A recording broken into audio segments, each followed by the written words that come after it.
Good morning children. I am your English teacher. Today I will be doing the revision of part 1, the 100 dresses.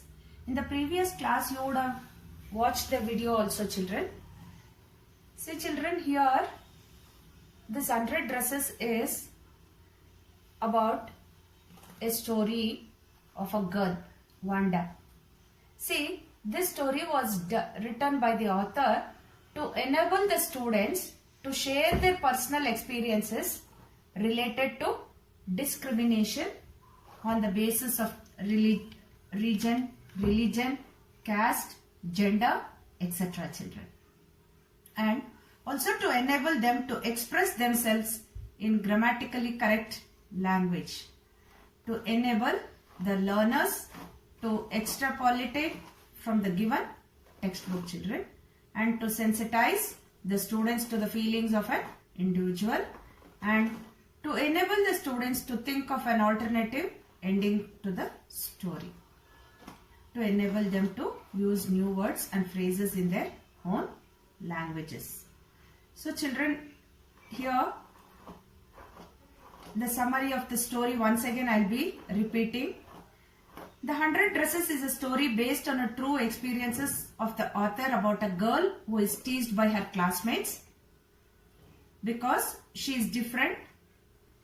Wanda Patronesky, a girl who comes from the poor part of town, is the only student in her class with a funny Polish name. She is always quiet and she always wears the same faded blue dress to school every day children. Although she claims she has 100 dresses at home, all lined up in her class, close to her. The story is told from the perspective of one of Wanda's classmates. Maddie, who is the best friend of the main player in the daily taunting and teasing. They used to taunt her and tease her every day.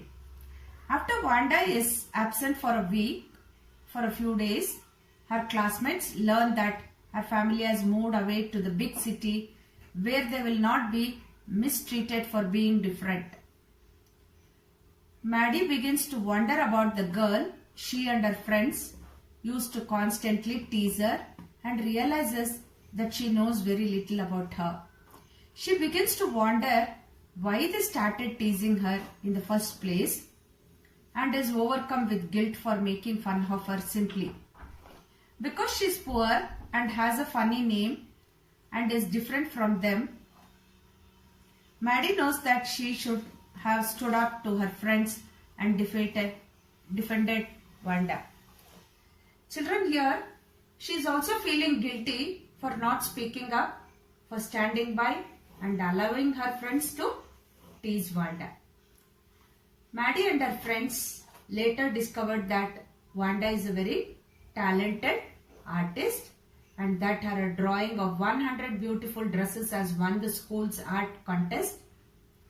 The girls realize that they misjudged Wanda and feel incredibly guilty for never believing her stories of her 100 dresses. Children, here in the end, the girls write a letter to Wanda hoping to make amends, and they are pleasantly surprised by her willingness to forgive. See children, here when she was in the class, everybody were teasing because of her name, what she had, and then the dress she wore was faded. So seeing this, she was being teased, and what she did was she used to sit in the last bench where the noisiest boys used to sit in the last benches. So she was sitting along with them, but she never bothered that she is sitting in the last bench. And one day there was a painting drawing competition. So everybody participated and they were eagerly waiting for the judge to tell who had won in the drawing competition. So slowly children, this Wanda has won the drawing competition where she had drawn this 100 dresses. Designs of dresses she had drawn.